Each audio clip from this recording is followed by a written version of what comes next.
Hello everyone, I am Ifra, hope you are doing well. तो start करते हैं आज का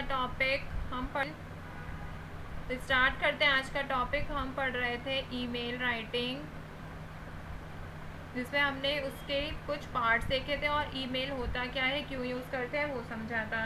तो आज के सेशन में हम क्या पढ़ने वाले हैं? फॉर्मल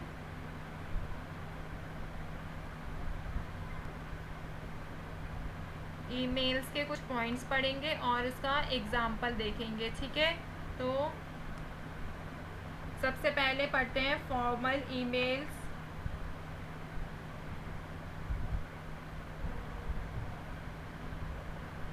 देखिए, फॉर्मल ईमेल लिखते वक्त हमें क्या क्या पॉइंट ध्यान में रखने चाहिए। फर्स्ट पॉइंट होता है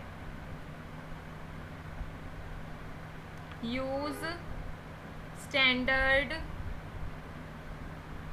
इंग्लिश वर्ड्स, मतलब कि बहुत अच्छी इंग्लिश लिखी होनी चाहिए जब भी हम फॉर्मल मतलब कि प्रोफेशनली यूज़ कर रहे हो ईमेल को। ठीक है, भेज रहे हो।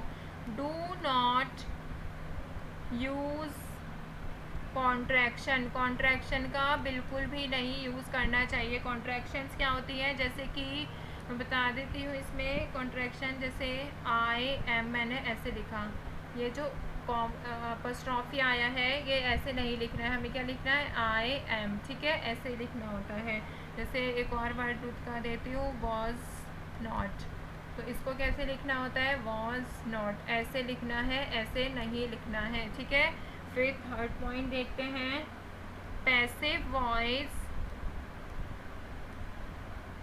इज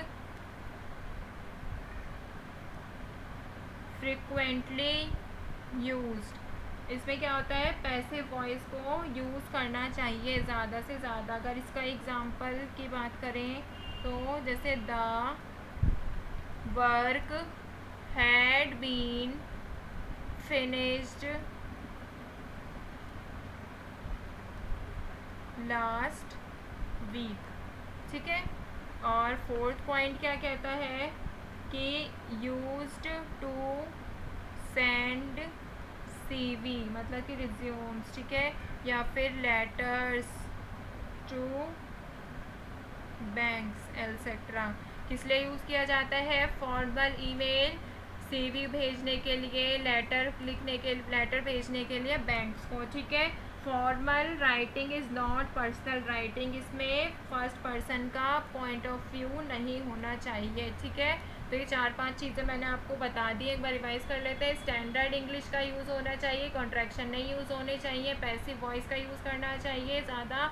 और ये यूज़ किस लिए होता है, सीवी और लेटर्स भेजने के लिए, मतलब प्रोफेशनली इसको यूज़ किया जाता है। फिफ्थ पॉइंट क्या है कि इसको हम as a first person point of view नहीं यूज़ करते हैं। ठीक है, अब हम लेते हैं एक क्वेश्चन।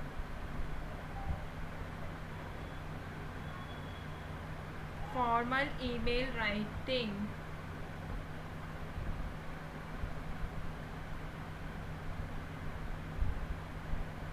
जैसे कि email on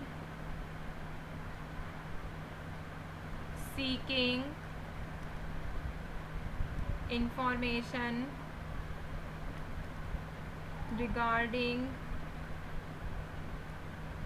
course details.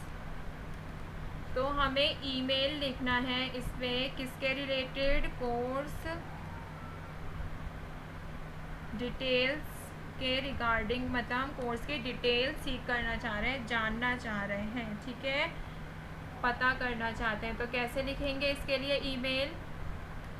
Start करते हैं। सबसे पहले क्या आना चाहिए, टू में जिसको हम भेज रहे हैं उसका एड्रेस, रेसिपिएंट्स ईमेल आईडी। ठीक है,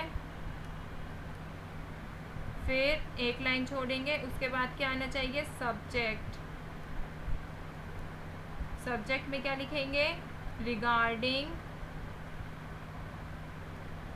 कोर्स डिटेल्स, बताया था ना, शॉर्ट होना चाहिए सब्जेक्ट। फिर क्या लिखेंगे, एक लाइन फिर छोड़ेंगे, डियर सर। फिर अपनी बात स्टार्ट कर देंगे, आई have passed the BSc degree examination with electronics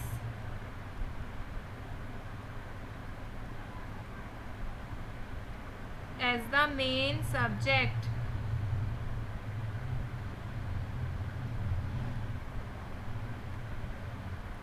ठीक है, आगे कंटिन्यू करते हैं. I intend to have a course in computer science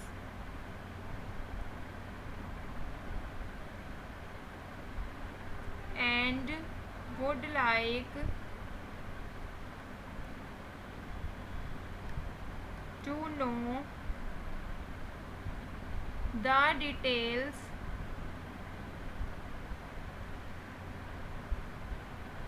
of the course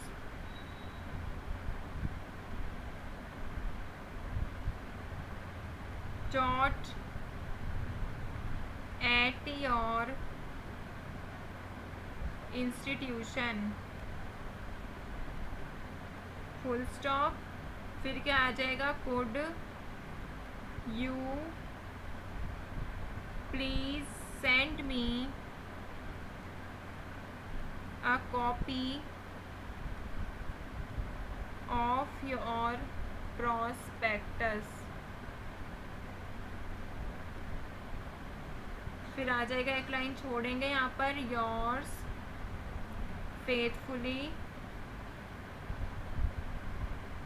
और अपना नाम लिख देंगे यहाँ पर, योर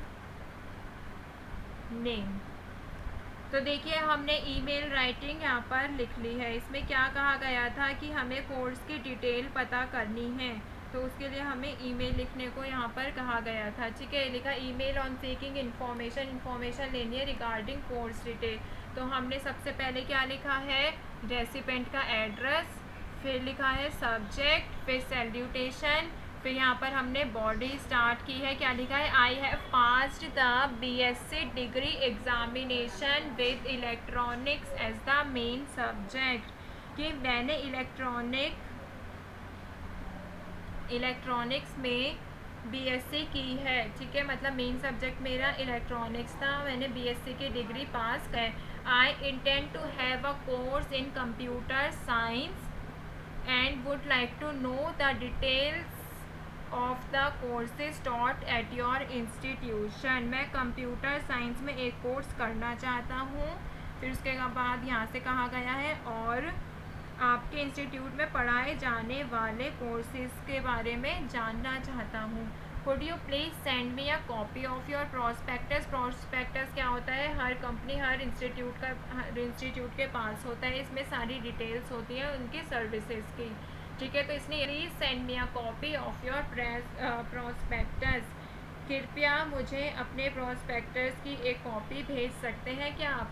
फिर कहा है योर फेथफुली मतलब आपका विश्वास करने, आप पर विश्वास करने वाला. फिर नीचे क्या लिखा है? नेम. ठीक है, तो यहाँ पर जो मैंने बॉडी लिखवाई थी कि उसी के अकॉर्डिंग आया. रिसिपेंट एड्रेस आया है, फिर सब्जेक्ट आया है, सैल्यूट. देखिए यहाँ पे मैं लिख भी देती हूँ. रिसिपेंट एड्रेस होता है सबसे पहले, फिर सब्जेक्ट, फिर सैल्यूटेशन, फिर बॉडी. फिर क्या करना होता है? ये कॉम्प्लीमेंट्री क्लोज करेंगे इसको.